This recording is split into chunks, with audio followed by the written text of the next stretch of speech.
Olá, eu vou fazer uma demonstração aqui para você desse testador de Shopper. A gente vê muito aí na internet, né, no YouTube, o pessoal fazem testadores, mas você tem um problema seríssimo aí, porque você só consegue testar, na verdade, o lado primário, né? O lado primário aqui do trafo da fonte. Você consegue testar o lado primário, mas o lado secundário você não consegue, você tem dificuldade. Então eu peguei esse circuito que já existe, né? Que nada mais é do que um oscilador aí, banda larga, né? E fiz uma pequena alteração nele. E eu vou fazer uma demonstração para você aqui como que ficou legal isso. Se você por acaso tem alguma dúvida com relação a esses indutores, sobre a nomenclatura, como que você interpreta, eu vou te dar uma explicação rapidinho aqui, caso você não conheça isso, né? Veja bem, esse aqui que eu tenho aqui, ele é de 1R0. 1R0 significa que ele é de 1 microhenry, que a unidade de indutância é o Henry, né? Então, 1R0, 1 microhenry. 3R6, 3,6 microhenries. 5R6, 5,6 microhenries. Quando você vê 100, não é 100 microhenries, é 10 microhenries. É como se fosse um resistor, né? Marrom, preto e preto. Então seria 10 microhenries. Quando você tem 220, não é 220 microhenries, é 22, porque você corta o zero. Okay? Quando você tem 470, ele é de 47 microhenries. Então você corta o zero. Agora, por exemplo, você tem 221, aí já seria 220 microhenries. Ok? 220 microhenries. Se fosse 471, seria 470 microhenries. E o tamanho dele, você pode ter um de 1R desse tamanho, 1 microhenry desse tamanho, e pode ter maior. Isso aí está relacionado com a corrente de trabalho dele, tá ok? Então agora eu vou fazer um teste aqui, muito interessante, porque se você tem aí na sua bancada aí esse medidor LCR-T4, que eu inclusive tenho um também, você vai perceber que indutâncias baixas ele não mede, ele aparece lá como se fosse um resistor. Ele só passa a medir com uma relativa precisão, acima de 15, 20 microhenries. Então eu fiz aqui as medidas aqui para te mostrar aqui. O de 22 microhenries ele mediu certinho. 470 também, de 47 também ele mediu certinho. O de 220 ele mediu certinho. Só que abaixo disso não mede. E aí você coloca o multiteste aqui, você, claro, um componente desse é dificílimo dar problema, mas pode ser que ocorra uma oxidação, alguma coisa assim, e ele altere aí as características. Então, vamos fazer um teste aqui, com esses aparelhinhos aqui, que eu fiz essa modificação, e depois eu vou te mostrar com mais detalhes aí. Vamos colocar aqui. Ok. Observe aqui que o LED está aceso. Então o que acontece? Para mim ter certeza que esse indutor está funcionando normal, eu vou apertar isso aqui, essa botoeira, e ele vai acender mais forte. Talvez não dê para você perceber, mas ele está acendendo com maior claridade, porque eu estou botando as pontas aqui em curto, aqui internamente. Quando eu solto, ele acende mais fraco, indicando que esse indutor está oscilando. Ok? Então, muito bem. Com relação a indutores, é isso aí. Agora vamos pegar aqui uma placa de fonte. Aqui desse lado eu tenho o lado primário e aqui eu tenho o lado secundário. O grande problema que a gente encontra nesses medidores que eu acabei de falar e que a gente vê o circuitozinho relativamente simples na internet, é que ele não tem a sensibilidade para medir o lado secundário. Você tem que ficar colocando um curto aqui para descobrir se é ou se não é, tal. Então vamos colocar aqui no lado primário, acendeu lá o LEDzinho, numa boa. Observe que esse medidor, com essa alteração que eu fiz, ele acende mesmo quando ele está em curto. Ok? Ele acende quando está em curto, mas isso aqui é normal, você vai entender ao longo da explicação. Então, testei aqui um enrolamento, testei outro enrolamento primário. Até aí, tudo bem, o seu também faz isso. Só que quando você chega aqui no secundário, ele já não faz isso. Ele não acende lá. Ok? Esse aqui, ele acende. Então, eu estou com todos os enrolamentos aqui, ó.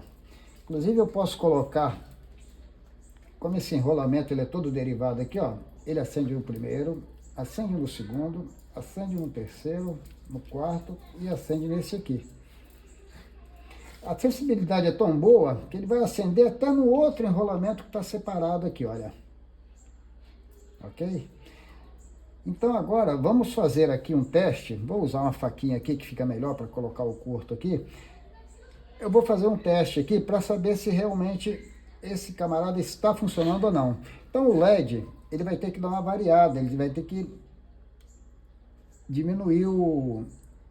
Quando eu coloco em curto, ele diminui a corrente. Tem casos que ele pode brilhar mais ou menos, depende da fonte, depende de como você esteja trabalhando aí, mas o importante é que está ocorrendo uma transição, né? Uma diferençazinha aí. Vamos colocar melhor aqui, ok? Coloquei um enrolamento, veja que eu estou medindo no enrolamento secundário e estou colocando um curto no primário, ok? Aqui de novo também. Talvez você não esteja conseguindo ver aí, mas tá dando para ver direitinho aí? Sim. Tá, né? Ok? Veja aqui. Muito bem. Agora vamos colocar um curto no enrolamento secundário.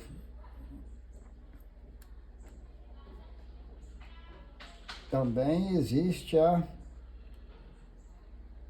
diminuição do brilho. É porque aqui fica um pouquinho difícil olhar para o LED e ficar colocando curto aqui, né?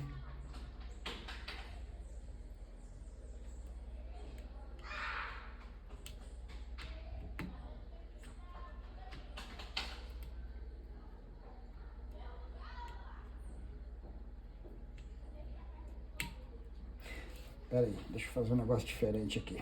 Deixa eu inverter isso aqui, porque às vezes você invertendo dá um resultado melhor. Tudo é questão de prática.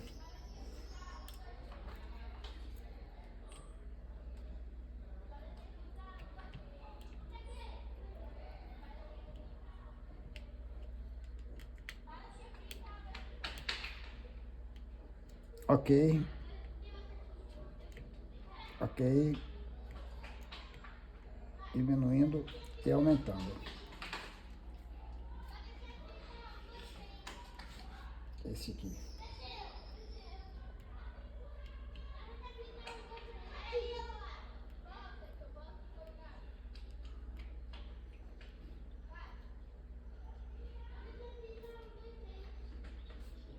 Então, muito bem, amigo. O que eu queria te mostrar é isso aí, tá vendo? Com esse dispositivo aqui, a pequena alteração aqui, eu consigo fazer a medição nos secundários, tá certo? Coisa que você não consegue fazer aí com esse que você tem montado aí, que você olhou na internet. Você não consegue fazer. E com esse aqui. E é uma coisa simples, mas muito. Na verdade, eu já melhorei um produto que já existia, né? Agora você vê com mais detalhe lá, tá vendo lá? Quando está em curto, diminui o brilho. Talvez a filmagem não fica muito legal, mas olha, diminuiu o brilho porque está em curto, agora aumentou. Diminuiu, aumentou. Qualquer enrolamento que estiver ruim, tanto primário quanto secundário, ok? É claro que é muito difícil a gente ter defeito num chopper desse, né? Normalmente são soldas frias e tudo mais, mas acontece das vezes da oxidação dá problema nele, como eu já peguei situações dessa. Isso que me levou a desenvolver um produto um pouco mais avançado aí, porque eu já tive problemas com isso aí. Então veja bem, aqui dentro nós temos aquele circuitinho da internet, ligeiramente modificado, e aqui atrás eu tenho um gerador de PWM, onde eu mudo a frequência, ele vai de 0 até 160 kHz, e o ciclo de trabalho, que vai de 0 a 100, que aqui como eu vou ter que ter eu tô trabalhando com transformador, eu uso em 50%, né? 50% alto, 50% em zero. Deixa a porcentagem. E você pode usar esse gerador de PWM para outra opção também. Como eu já tinha esse módulo aqui, ele é muito barato, eu comprei isso no AliExpress, custa baratíssimo. Então você tem aqui o ajuste de frequência e tem o ajuste do ciclo. Para todas as situações, a melhor frequência de trabalho que eu encontrei para ele foi 5 kHz, com ciclo de trabalho. O ciclo de trabalho tem que ser 50%, obrigatoriamente. Agora, a frequência de trabalho melhor que tem é 5 kHz, ok? Então, é isso aí que eu queria mostrar para você. Eu vou deixar o meu e-mail, abaixo aí do vídeo. Se você quiser o esqueminha completo aí, dessa coisa aí, eu mando para você, será um prazer. Você vai ver que o negócio funciona muito bem, mas muito legal mesmo.